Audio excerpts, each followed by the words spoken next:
G'day, this is Pastor Dominique from Evander Revival Center. We are busy fasting and praying together as a congregation for the new year 2026. And now as we are fasting and praying, I want to remind you that you are going to be used of God in a greater way.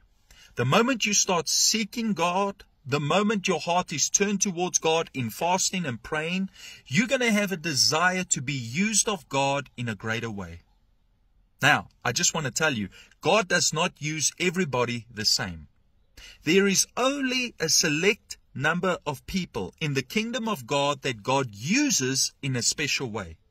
In fact, Paul speaks about this in 2 Timothy chapter 2 from verse 20 to 21. And listen to what Paul writes. In a large house there are articles, not only of gold and silver, but also of wood and clay. Some are for special purposes, and some are for common use. Those who cleanse themselves from the latter will be instruments for special purposes, made holy, useful to the master, and prepared to do any good work. So what Paul is saying in effect is, not everybody's going to be used for special purposes. In fact, he says some. Do you want to be used in a special way by God in this year? No matter if you're in full-time ministry, no matter if you're in part-time ministry, no matter if you're involved in a volunteer basis in ministry, or if you're not being used at all in ministry, all of us can be used by God in a greater way. But I don't just want God to use me more. I want to be used for special purposes. So how do we do that? Paul says, listen, and I read it again, verse 21. Those who cleanse themselves. Those who cleanse themselves will be used for special purposes. Now, one of the most powerful ways to cleanse yourself, to detox your soul, is by fasting and praying. The minute you start fasting and praying and your heart is turned towards God, get ready. God is going to show you things in your life that needs to change. God's going to show you things that you need to become better at. What is this? Conviction. Conviction is necessary, especially if you want to be used by God in a more powerful way. And oftentimes God will come and convict a person of things in their life that aren't right. Now, let me make it clear. God does not condemn his children. Romans chapter 8 verse 1 says there's no condemnation in Christ. But God does convict his children. Conviction is a decision, a desire to change, to become better. Not to be complacent and to stay where you are, but rather to strive for more. Now, in the book of Isaiah, we see a powerful example of this. The Bible says in Isaiah chapter 6 that the high priest of the nation of Israel was in the presence of God, and he was also a prophet. This was Isaiah, and as he was in the presence of God, as he was in this glorious light, as he was seeing the Lord, as he had a vision of God, all of a sudden he becomes convicted of sin in his life. In fact, he says in Isaiah chapter 6 verse 5, I am ruined, I'm a man of unclean lips. Now, here was a man that no doubt lived a holy life and was consecrated before the Lord.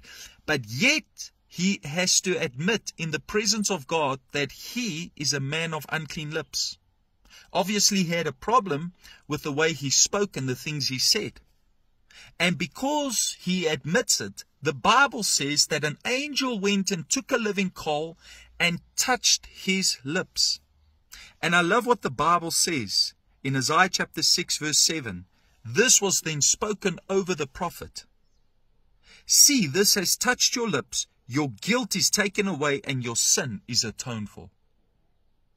In other words, Isaiah was cleansed.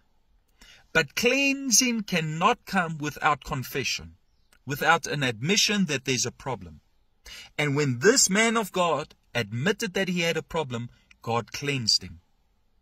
But God didn't just cleanse him just so that he can be a better person, live a more pure life. No, the Bible then says in Isaiah chapter 6 verse 8 that Isaiah then heard a voice after being cleansed. And this was God speaking. whom shall I send, and who will go for us? In other words, who will be used in my kingdom in a greater way? And Isaiah answered the call, and he said, Here I am, send me. You see, there was first conviction. As a result of the conviction, then there was confession, an admitting of a fault, of things that aren't right. And after there was admission, there was cleansing. And after there was cleansing, then God commissioned Isaiah. Conviction, confession, cleansing, and commissioning. And this is the process that we all go through as we begin to fast and pray. So when you feel that conviction, come with confession before the Lord so that He can cleanse you as you fast and pray. And get ready, God's going to commission you to use you in a greater way, to use you for special purposes. It's not by chance you're listening to this message. It's because you are called. It's not by chance that you came across this clip. It's because God is ready to commission you. But I want to show you, according to the scripture, before you get commissioned, there must be a cleansing. This is Pastor Dominique. I want to leave you with this thought today. May God richly bless you.